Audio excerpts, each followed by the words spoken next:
నీవు వేళ్లతో కూడా పెళ్ళగింపబడి సముద్రములో నాటబడుమని చెప్పిన ఎడల అది మీకు లోబడును. చాలు.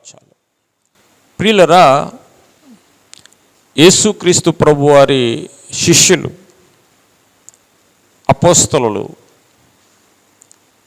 ప్రభు దగ్గరకు వచ్చి, అయ్యా మా విశ్వాసము వృద్ధి పొందించు, మేము కూడా నీలాగా కార్యాలు చేయడానికి, మేము కూడా నీలాగా అద్భుతాలు చేయడానికి, చూడడానికి, మేము కూడా నీలాగా పరిశుద్ధంగా బ్రతకడానికి,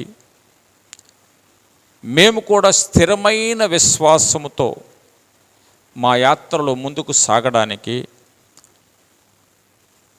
మాకున్న విశ్వాసం సరిపోవట్లేదేమో అనిపిస్తూ ఉంది. అందుకనే మా విశ్వాసాన్ని వృద్ధి పొందించు, ఎక్కువ చెయ్యి అని ఆయన్ని వేడుకున్నారు. వేడుకుంటే యేసు ప్రభువారు అన్న మాట చూడండి, మీరు ఆవగింజంత విశ్వాసము గలవారైతే ఈ కంబలి చెట్టును చూచి నీవు వ్రేళ్లతో కూడా పెళ్ళగింపబడి సముద్రములో నాటబడుమని చెప్పునప్పుడు అది మీకు లోబడును అన్నాడు.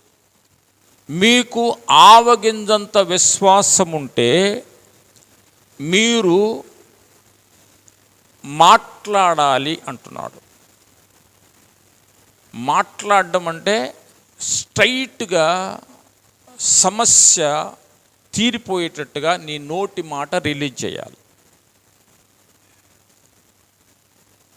ఇప్పుడు ఏదైనా బాధ వచ్చింది, ఏదైనా కష్టం వచ్చింది, ఏదైనా ఇబ్బంది కలిగింది అంటే మన ప్రార్థనలు ఎలా ఉంటాయి అంటే, దేవా నువ్వు వచ్చి తీసేయి ప్రభువా, దేవా నా కన్నీరు చూడయ్యా, నా ఆవేదన చూడు ప్రభువా,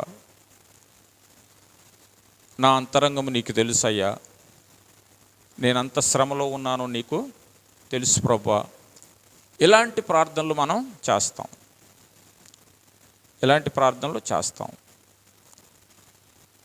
విశ్వాసము వృద్ధి పొందాలి, కార్యాలు మనం చూడాలి, ఘనమైన కార్యాలు మన ద్వారా దేవుడు చేయాలి, మనకు జరగాలి అంటే ఆ ఉన్న విశ్వాసముతోనే ఏం చేయాలట? పలకాలి, మాట్లాడాలి. యేసు ప్రభువారు అంటున్న మాట అదే, మీకు ఆవగింజంత విశ్వాసం ఉంటే, ఆవగింజ చాలా చిన్నగా ఉంటుంది, ఇది గుమ్మడికాయలాగా ఇంత ఉండదు, ఆవగింజ అంతా ఇంత. త్రాసులో పెట్టి చూస్తే గుమ్మడికాయ చాలా పెద్దగా ఉంటుంది, ఆవగింజ ఒకవైపు ఎత్తే ఎట్టుంటుంది చూడండి. అయితే ఆవగింజంత విశ్వాసం ఉన్నవారు మాట్లాడలేరు. మాట్లాడతారా? ఇది జరుగుద్ది అనుకోగలరా? అంత కొద్ది విశ్వాసం, అంత అల్ప విశ్వాసం, అంత తక్కువ విశ్వాసం ఉన్నవాళ్ళు ఎవరు కూడా ఆ సమస్య పోద్ది అని నమ్మరు. అందుకనే యేసు ప్రభువారు అంటున్నారు, ధైర్యపరుస్తున్నాడు, విశ్వాసాన్ని వృద్ధి పొందించే మాట చెప్తున్నాడు. మీరు అలాగా మాట్లాడుతూ ఉన్నప్పుడు, అలాగా ఆజ్ఞాపిస్తున్నప్పుడు, అలాగా ఆ సమస్య గురించి నీవే ఆజ్ఞాపిస్తున్నప్పుడు ఆ సమస్య నీ దగ్గర నుంచి వెళ్ళిపోద్ది, ఆ బలహీనత నీ దగ్గర నుంచి వెళ్ళిపోద్ది అని చెప్తున్నాడు. ఆవగింజంత విశ్వాసం ఉంటే ఈ కంబలి చెట్టు అంటే ఏంటి? తాటాకు చెట్టు. కంబలాకులు అంటే తెలుసు కదా, ఇల్లులు కప్పుతారు తాటాకులు. ఈ కంబలి చెట్టు వెళ్ళి ఎక్కడ పడాలంటే సముద్రములో నాటబడును అని నువ్వు ఆ ఉన్న విశ్వాసంతోనే స్థిరమైన మనసుతో నువ్వు మాట్లాడితేనట కమ్మలి చెట్టు ఎక్కడికి వెళ్ళి పడిపోయిద్దట? సముద్రములో పడిపోద్ది. అంటే నీకు కనపడకుండా వెళ్ళిపోద్ది. కమ్మలి చెట్టు పోద్ది అనే ఉద్దేశం కాదు ప్రభుది. నువ్వు విశ్వాసంతో మాట్లాడాలి. విశ్వాసంతో మాట్లాడితే నీ సమస్య తొలగిపోద్ది, నీ బలహీనత తొలగిపోద్ది అని యేసు ప్రభువారు విశ్వాసాన్ని వృద్ధి పొందించే మాట చెప్తున్నాడు. అందుకని చూడండి ఒక్క మాట, కొరింథీ మొదటి పత్రిక, విశ్వసించి తిని గనుక మాటలాడి తిని అనే మాట ఉంటుంది. 4వ అధ్యాయము 16వ వచనమా 14వ వచనం చదువు. విశ్వసించి తిని గనుక మాటలాడి తిని అంటే అట్టి విశ్వాసముతో కూడిన ఆత్మగలవారమై ప్రభువైన యేసుని లేపిన వాని ఆత్మ యేసుతో కూడా మమ్మును కూడా లేపి తన ఎదుట నిలువబెట్టునని ఎరిగి మేమును విశ్వసించుచున్నాము. దేవునికి స్తోత్రం. అంటే ఏ సందర్భంలో మాట్లాడుతున్నాడు ఆ మాట అంటే, యేసుక్రీస్తు ప్రభువారిని మృతుల్లో నుంచి లేపిన వాని ఆత్మ నీలో నాలో ఉన్నట్లయితే మనల్ని కూడా లేపుతాడు. అదేవిధంగా మన మాట ద్వారా మృతుల్లో ఉన్న వారిని కూడా లేపుతాడు అనే ఉద్దేశంతో మీరు విశ్వసించినప్పుడు మాట్లాడాలి అంటున్నాడు. నమ్మినప్పుడు ఏం చేయాలి? మాట్లాడాలి. దేవుని వాక్యంలో ఒక మాట ఉంటుంది, విశ్వసించితే, హృదయమందు విశ్వసించితే నీతి కలుగుద్దట. నోటితో ఒప్పుకుంటే, చదవండి ఆ మాట కూడా ఉంటుంది. రోమపత్రిక 10వ అధ్యాయం చూడండి. రోమపత్రిక 10వ అధ్యాయము 8వ వచనం 9వ వచనం. యేసు ప్రభువని నీ నోటితో ఒప్పుకొని దేవుడు మృతుల్లో నుండి ఆయనను లేపినని నీ హృదయమందు విశ్వసించిన ఎడల నీవు రక్షింపబడదువు. ఏలయనగా నీతి కలుగునట్లు మనుష్యుడు హృదయములో విశ్వసించును, రక్షణ కలుగునట్లు నోటితో ఒప్పుకొనును. ఏలయనగా ఆయన యందు విశ్వాసముంచువాడెవడును సిగ్గుపడడని లేఖనము చెప్పుచున్నది. దేవునికి స్తోత్రం. మనందరము విశ్వసిస్తున్నాం యేసు దేవుడని, దేవుని కుమారుడని, సమస్తము మన కోసం ఆయన చేశాడని నమ్ముతున్నాం. నీతిమంతులమే, హృదయమందు నీతిమంతులముగా ముద్రించబడ్డాం. కానీ ఆ విశ్వాసం మాత్రమే సరిపోదు. ఆ విశ్వాసము, ఆ నీతి బయటికి వెల్లడి కావాలంటే నోటితో పలకాలి. ఏమనుంది అక్కడ? ప్రభువని, యేసు ప్రభువని నోటితో ఒప్పుకొని దేవుడు మృతుల్లో నుండి ఆయన లేపినని నీ హృదయమందు విశ్వసించిన వేళ నువ్వు రక్షించబడదువు. ఏలయనగా నీతి కలుగునట్లు మనుషుడు హృదయములో విశ్వసించును, రక్షణ కలుగునట్లు నోటితో ఒప్పుకొనును. రక్షణ కలుగునట్లు నోటితో ఒప్పుకొను. రక్షణ అనగానే మన భాషలో ఏంటంటే ఆత్మరక్షణే. మన భాషలో ఏంటి? ఆత్మరక్షణే. క్రైస్తవ పరిభాషలో రక్షణ పొందావా అంటే అర్థం ఏంటంటే బాప్తిస్వం పొందావా, మారు మనసు పొందావా, దేవుని సంఘములో చేర్చబడ్డావా అని అర్థం. రక్షణ అంటే అన్నీ ఉన్నాయి అందులో. నీ క్షేమం ఉంది, నీ బలహీనత పోగొట్టినటువంటి స్థితి ఉన్నది, దాని నుంచి రక్షించబడ్డాం, అపాయము నుంచి కాపాడబడ్డాం, శ్రమ నుంచి తప్పించబడ్డాం. రక్షణ అనే మాట అన్నిటికీ వర్తిస్తుంది. ఈ రక్షణ కలగాలంటే ఏం చేయాలి? ఇప్పుడు నోటితో ఉచ్చరించాలి, పలకాలి. దేవునికి స్తోత్రం. అంటే ఏదైనా బలహీనత పోవాలన్నా, ఏదైనా బాధలు పోవాలన్నా, మనకి కార్యాలు జరగాలన్నా మన ప్రార్థనలో మార్చుకోవాలి. ఎప్పుడు కూడా బెగ్ చేసే ప్రార్థనలు కాకుండా ఏం చేయాలంటే నోటితో కన్ఫెస్ చేయాలి, విశ్వాసముతో మాట్లాడాలి. అదే మాట యేసుప్రభువు చెప్తున్నాడు. విశ్వాసం ఎంత ఉంటే అంతే. విశ్వాస పరిమాణాన్ని బట్టి నువ్వు పలికితే ఆ విశ్వాస పరిమాణాన్ని బట్టి ఏ కార్యాలు జరగాలో ఆ కార్యాలు జరిగిస్తాడు. ఒక కార్యము నీ జీవితంలో నీకున్న ఆవగింజంత విశ్వాసాన్ని బట్టి దేవుడు జరిగిస్తే, నీ మాటను బట్టి దేవుడు జరిగిస్తే, నువ్వు రక్షించబడితే, ఆ ప్రమాదం నుంచి తప్పించబడితే, కాపాడబడితే, నీకు విశ్వాసం ఇంకొంచెం పెరుగుద్ది. ఆవగింజ పోయి కందిగింజ అవుద్ది అనమాట. కొంచెం పెద్దగా అవుద్ది విశ్వాసం. ఇక అలాగా ఎక్కువ విశ్వాసం కలుగుద్ది.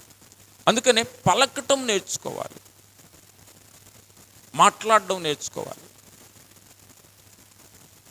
అందుకని విశ్వసించి తిని కనుక మాట్లాడి తిని. అసలు విశ్వాసమే లేకపోతే అసలు ప్రార్థనే చెయ్యరు. విశ్వాసం లేకపోతే అసలు ప్రార్థనే చెయ్యరు. ఎంతో కొంత విశ్వాసం ఉంది కనుకనే ప్రభువులో నిలబడుతున్నాం, ప్రభు కోసం జీవిస్తున్నాం, శ్రమైన కష్టమైన ఓర్చుకొని ముందుకి సాగుతున్నాం. అయితే ఈ శ్రమ నుంచి, బాధ నుంచి, కష్టము నుంచి బయటికి రావాలంటే విశ్వాసముతో ఏం చేయాలి? పలకాలి అంటున్నాడు. దేవునికి స్తోత్రం అని యేసు ప్రభు వారు ఒక ఉపమానం చెప్పాడు. అక్కడ చూడండి, 7వ వచనం 17వ అధ్యాయం.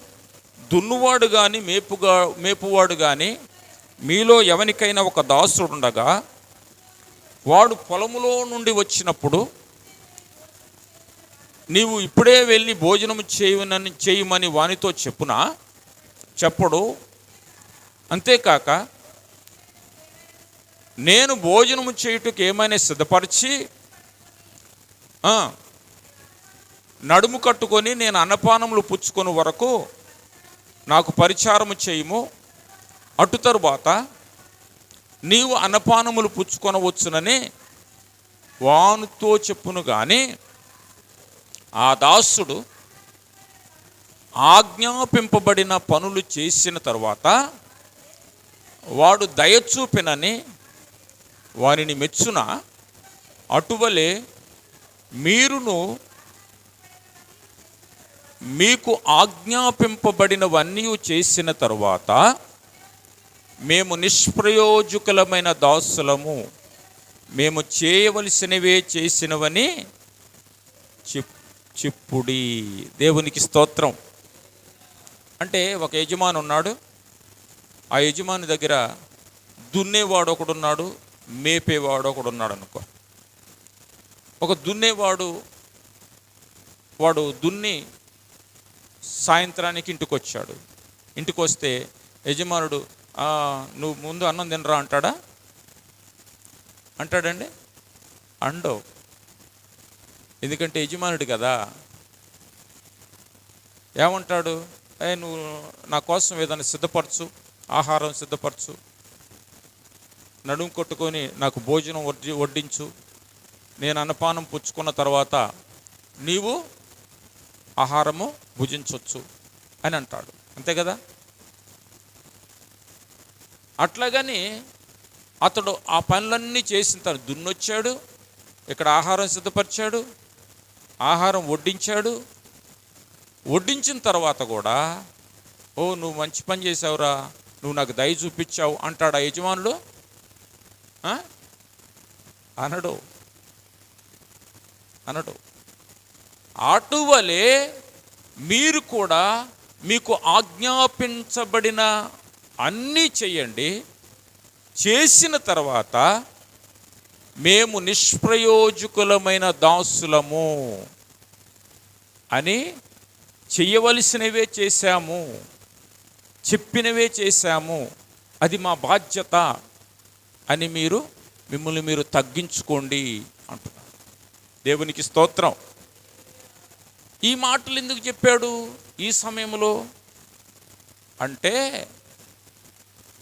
మాట్లాడుతున్నప్పుడు, ఆజ్ఞాపిస్తున్నప్పుడు అద్భుత కార్యాలు, ఆశ్చర్య కార్యాలు జరుగుతూ ఉంటాయి జీవితంలో. ఎవరి జీవితంలోనైనా ఈ విధమైన ప్రార్థనలు చేస్తున్నప్పుడు అన్నీ లోబడతా ఉంటాయి, అన్నీ మన చేతి కిందకు వస్తూ ఉంటాయి. దేవుడు మన నోటి ద్వారా పలికించినప్పుడు కొన్ని కార్యాలు మన జీవితంలో జరుగుతూ ఉంటాయి, ఎదుటి వ్యక్తుల జీవితంలో కూడా జరుగుతూ ఉంటాయి. జరిగిస్తాడు. జరిగించిన తర్వాత నేనే రాజుని అని అనుకోకూడదట. నా వల్లనే జరిగింది అనే భావన రానియకూడదట. నువ్వే విశ్వాసం ఉంచావు కాదనట్లేదు, నీ విశ్వాసం వల్లనే కార్యాలు జరుగుతాయి కాదనట్లేదు. దేవుని యందు విశ్వాసం ఉంచావు, ఘనకార్యాలు చూస్తూనే ఉన్నావు. కానీ నిష్ప్రయోజకుడైన దాసుణ్ణి, చెయ్యాల్సిన పనే ఏ పనే? ఆయన ఆజ్ఞాపించమన్నట్టుగా, ఆయన ప్రార్థన చేయమన్నట్టుగా, ఆయన విశ్వసించి పలకమన్నట్టుగా, ఆయన ఆవగింజంత విశ్వాసం ఉంచి మాట్లాడమన్నట్టుగా మాట్లాడుతున్నానే కానీ నేను మాత్రం గొప్పవాడినే కాదు, నేను నిష్ప్రయోజకుడనైనటువంటి దాసుడను, అంటే నా వలన ఏ ప్రయోజనము లేదు అని అనుకోవాలట. అప్పుడు విశ్వాసము బాగా ఆపరేట్ అవుతుంది. దేవునికి స్తోత్రం. ఆవగింజంత విశ్వాసం ఉంచి మాట్లాడుతూ ఉంటే విశ్వాసం పెరుగుతూ ఉంటుంది. విశ్వాసం పెరుగుతున్న క్రమములో, కార్యాలు జరుగుతున్న క్రమములో, సమస్యలు విడిపోతున్న సమయములో, ప్రజలు మేలు పొందుతున్న సమయాల్లో, నీవు వరాలు పొందుకొని విశ్వాసముతోన ఘనకార్యాలు చేస్తున్న క్రమములో నీవు నిష్ప్రయోజకుడైన దాసుడవు అని గుర్తుంచుకోవాలి. ఆయన చెప్పిన మాట ప్రకారంగానే, ఆయన వాగ్దానాలు చొప్పునే, ఆయన పలకమన్నట్టుగానే పలుకుతున్నాను కాబట్టే ఈ జరుగుతున్నాయి. నాదేమీ లేదు, నేను నిమిత్త మాత్రుడు, నాకు నేనుగా ఏమీ చెయ్యలేను అనే భావన ఏ మనిషికైతే ఉంటుందో ఆ మనిషి ద్వారా కార్యాలు దేవుడు చేస్తాడు. దేవునికి స్తోత్రం. హల్లెలూయా.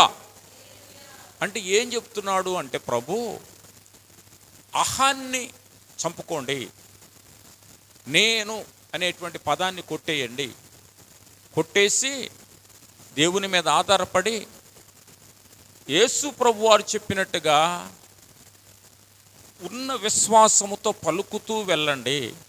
కార్యాలు జరుగుతున్నప్పుడు అతిశయపడి నేనే చేశాననేటువంటి ఫీలింగ్లోకి వెళ్ళొద్దు.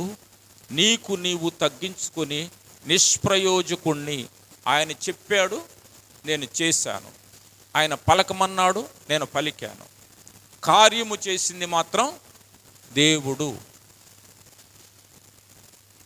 నన్ను మధ్యలో దేనికోసం వాడుకున్నాడంటే, దున్నేవాళ్ళలాగా, మేపేవాళ్ళలాగా, ఒక పరిచారకుల్లాగా వాడుకున్నాడు అనే భావన నీలో ఉంటే అప్పుడు నీవు నీ విశ్వాసాన్ని వృద్ధి పొందించుకోగలవు. దేవునికి స్తోత్రం. ఈ మాటలు యేసు ప్రభువారు తన శిష్యులకు చెప్తున్నాడు. ఎప్పుడు చెప్తున్నాడు? అడిగితే చెప్తున్నాడు. అడిగితే. వాళ్ళు ఎందుకు అలా అడిగారంటే, యేసు ప్రభువారు కార్యాలు చేస్తున్నాడు, యేసు ప్రభువారు దెయ్యాలను వెళ్ళగొడుతున్నాడు, యేసు ప్రభువారు ఎక్కడికి పోతే అక్కడ అద్భుతాలు జరుగుతున్నాయి. ఎలా జరుగుతున్నాయి? మాకు కూడా భాగ్యం కలిగించవా అన్నట్టుగా మా విశ్వాసం వృద్ధి పొందించు, మేము కూడా కార్యాలు చేసేటట్టుగా చెయ్యి అంటే సూత్రం చెప్తున్నాడు. యేసు ప్రభువారు కూడా అదే మాట అంటాడు. ఆయన హెచ్చవలసి ఉన్నది, నేను తగ్గవలసి ఉన్నది. ఆయన ఎవరు? తండ్రి అయిన దేవుడు హెచ్చవలసి ఉన్నది, ప్రభు ఏమో తగ్గవలసి ఉన్నది. దేవునికి స్తోత్రం. నేను నా తండ్రి ఏకమై ఉన్నాము కానీ తండ్రి నాకంటే గొప్పవాడు అన్నాడా లేదా? మరి పలుకుతుంటే, యేసు ప్రభువారు పలుకుతుంటే కార్యాలు జరుగుతున్నాయి. యేసు ప్రభువారు వస్త్రాలు తాకితే స్వస్థతలు అవుతున్నాయి. యేసు ప్రభువారు ఆకాశం వైపు కనులెత్తగానే రొట్టెలు తయారవుతూ ఉన్నాయి. అయినా ఆయనలో ఏ అహము లేదు. అందుకని ఆయన నేల మట్టుకు తగ్గించుకున్నాడు, రిక్తుడైపోయాడు. అందుకనే ఆయన ద్వారా కార్యాలు జరిగాయి. అలాగే విశ్వసించే ప్రతి వారు కూడా, అది ఏ మేరకు విశ్వాసం ఉన్నా కానీ, ఆవగింజంత ఉన్నా, ఇంకొంచెం ఎక్కువ ఉన్నా, ఇంకా పెద్దగా ఉన్నా, మాట్లాడుతున్నప్పుడు కార్యాలు జరుగుతున్నప్పుడు నిష్ప్రయోజకుణ్ణి, చెయ్యవలసినవే చేశాను, చెప్పినవే చేశాను అనే భావన ఎవరికైతే ఉంటుందో వారు దీవించబడతారు, వారు హెచ్చించబడతారు, వారి ప్రార్థన విధానాలు మారిపోతాయి. దేవుడు వారిని ఇంకా వృద్ధి చేస్తాడు, వారి ద్వారా ఘనమైన కార్యాలు జరిగిస్తాడు. దేవునికి స్తోత్రం. హల్లెలూయా. అంటే ఇప్పుడు యేసుక్రీస్తు ప్రభువుని నమ్మితే ఆయన నా కొరకు పరలోకము నుంచి భూమి మీదకి మనిషి రూపంగా వచ్చాడు, నా కోసం మరణించి సిలువలో మరణించి తిరిగి లేచాడు అని నమ్మితే నీ హృదయంలో నీతి కలుగుతుంది, నువ్వు నీతిమంతుడుగా తీర్చబడతావు. కానీ ఒప్పుకుంటే యేసు ప్రభువు అని, నిన్ను పరిపాలిస్తాడని, సమస్తము నీ చేతికి అప్పగిస్తాడని, ఆయన చేసిన కార్యాలే నీ చేత కూడా చేయిస్తాడని, వాటికంటే గొప్ప కార్యాలు కూడా చేయిస్తాడని నువ్వు నమ్మితే నువ్వు రక్షించబడతావు. రక్షించబడతావంటే ఈ భూమి మీద రక్షించబడతావు, ఈ భూమి మీద ప్రతి ఆపద నుంచి రక్షించబడతావు. నీ ఆత్మ కూడా నరకానికి వెళ్ళకుండా నిత్యరాజ్యానికి వెళ్ళి అక్కడ రక్షించబడతావు. దేవునికి స్తోత్రం.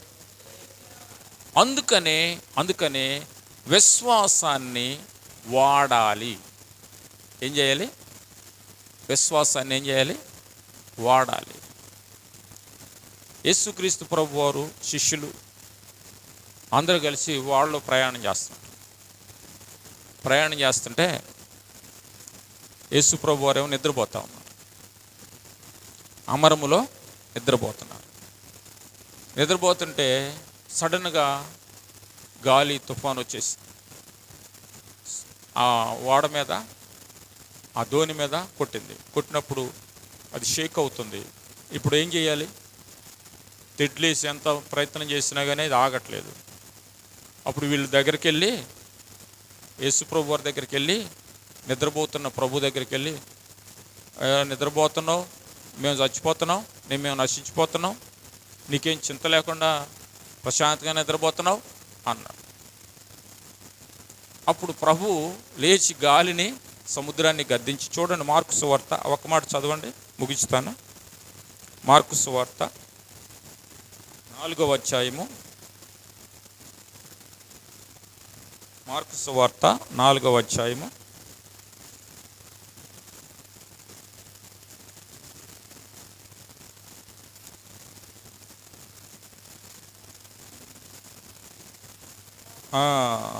39 చదవండి.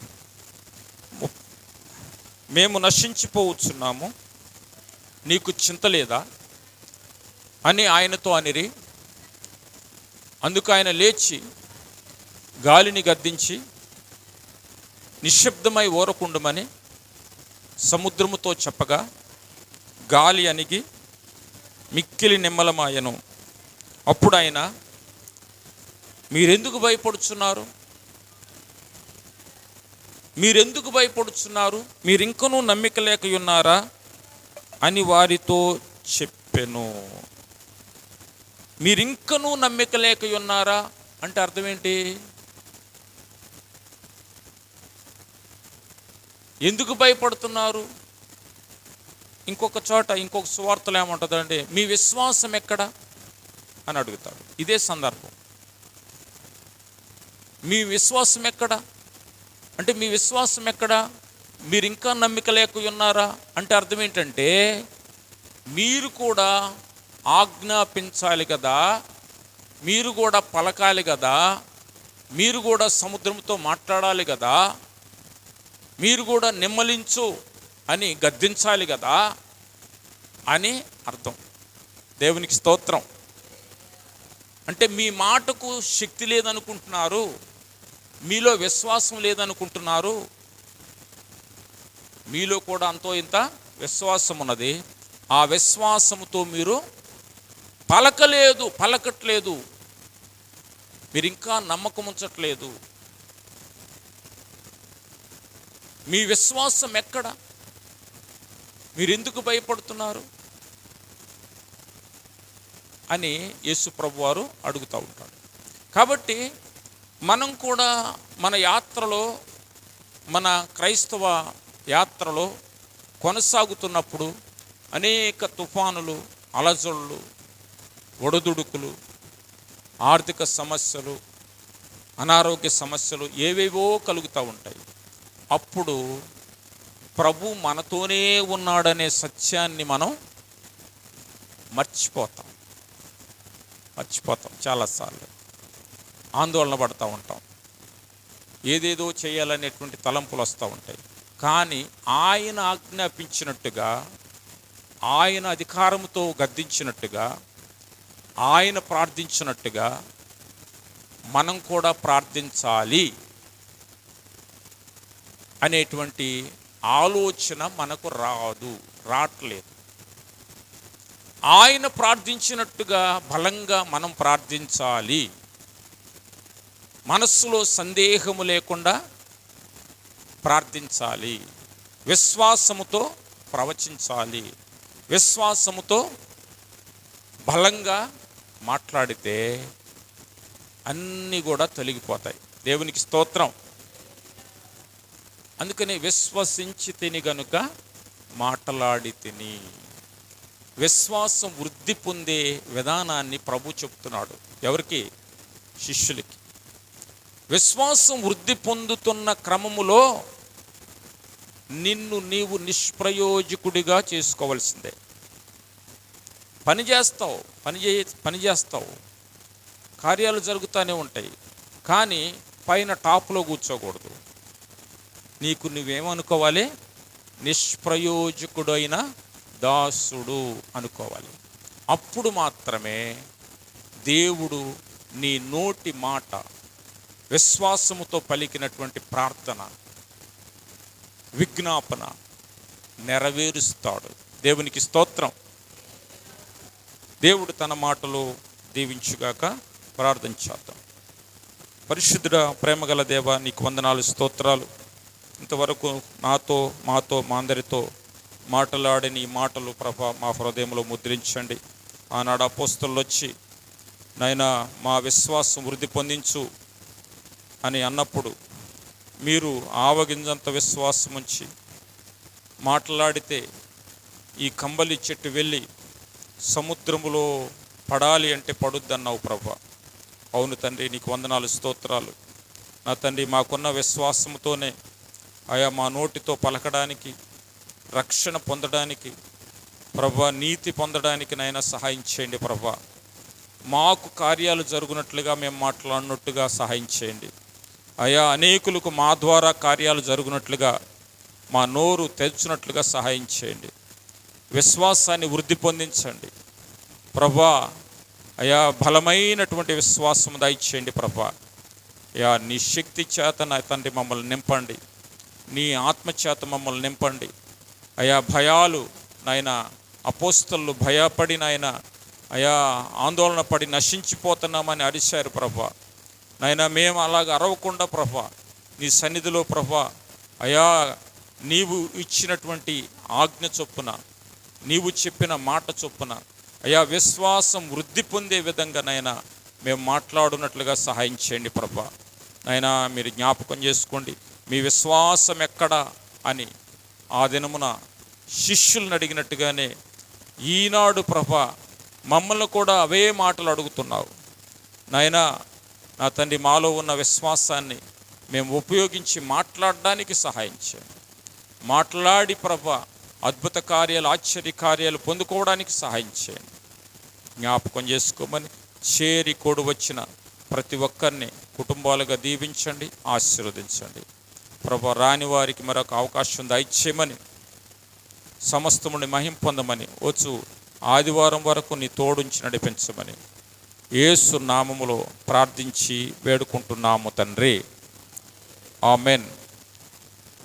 మన తండ్రి అయిన దేవుని ప్రేమ, రక్షకుడైన యేసుక్రీస్తు ప్రభు వారి కృప, పరిశుద్ధాత్మ దేవుని సన్నిధి సహవాసం నిరంతరము మనందరితో ఉండునుగాక.